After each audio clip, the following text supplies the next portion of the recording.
we do begin with some breaking news. Germany's parliament has approved a landmark change to the constitution to loosen the so-called debt brake and allow unprecedented levels of government spending.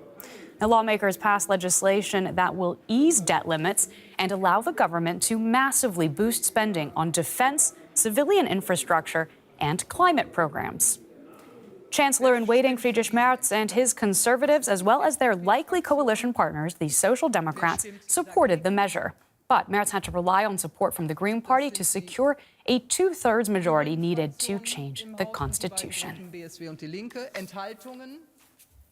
So let's get into this. In the studio with me here is our political correspondent, Matthew Moore. And at the Bundestag, we have our chief political editor, Michaela Kufner. Michaela, this vote obviously marks a huge change in Germany's budgetary policy.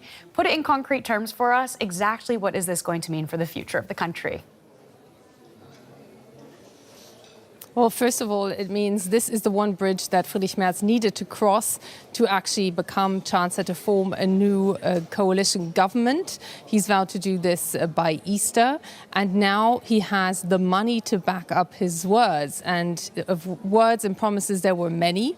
He said that Germany was back, Germany would take a leading role, and that it would do whatever it takes. Yes, that's the Mario Draghi quote.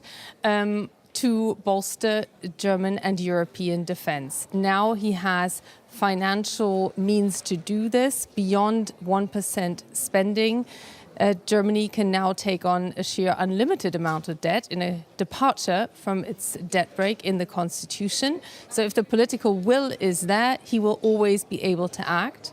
And secondly, Germany is spending some 500 billion euros in debt that it can now take on for infrastructure. 100 billion of that will go into climate. So this is what Friedrich Merz desperately needed. And the climate bit is what the Greens really wanted. They played hardball in the end and actually, interestingly, put a green stamp on what will be a very conservative CDU-led government. And just give us a little bit of context here for those who haven't been following the ins and outs of all of this. How were they justifying the need to pass these measures? Well, there's no glossing over that. This was a 100-degree turnaround from what Friedrich Merz promised during the election campaign.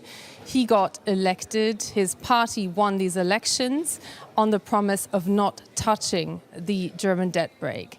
Then he argued that the world had changed, pointing towards Donald Trump, that scene in the Oval Office where Volodymyr Zelensky, Ukraine's president, was essentially ridiculed and belittled and calling into question transatlantic relations, but also the whole concept of US-backed European defense as a whole.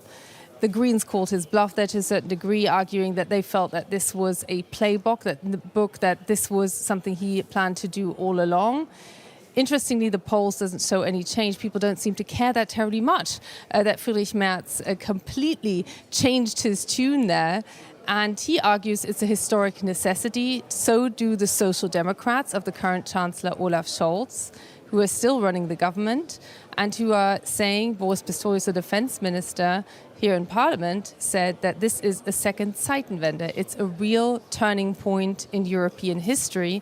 And the reason given was that Germany simply needs to be equipped militarily, and in order to do that, financially, of course. And Matthew, this was not without its critics, right? We had even members of Merz's own party accusing the man who will almost certainly become the next chancellor of Germany of voter fraud in trying to push this through, right? Can you explain what the dynamics were? Yeah, Michaela touched on it there. It was this 180-degree turn from Friedrich Merz. In the campaign, the election campaign that we had in recent weeks, the emphasis was on fiscal prudence, on cutting money from the budget to finance more spending on the defence budget. And what we've seen just within weeks is really a massive change. And we heard yesterday, his general secretary of the CDU basically saying, for me, he said, I have a bad feeling in my stomach when I see us breaking promises like this so quickly after the election. It's also been something that the far right have accused him of, something that even the people, the Free Democrats have all been saying, look, what happens to the Friedrich Merz that we saw in the campaign? The other big controversial aspect of this massive package that we're talking about here is that it's been done with the majority of the old Bundestag because it needed that two-thirds, and we just heard that it passed with that two-thirds majority, and it wouldn't have passed in the new Bundestag, which will be sworn in on Tuesday, a week from now.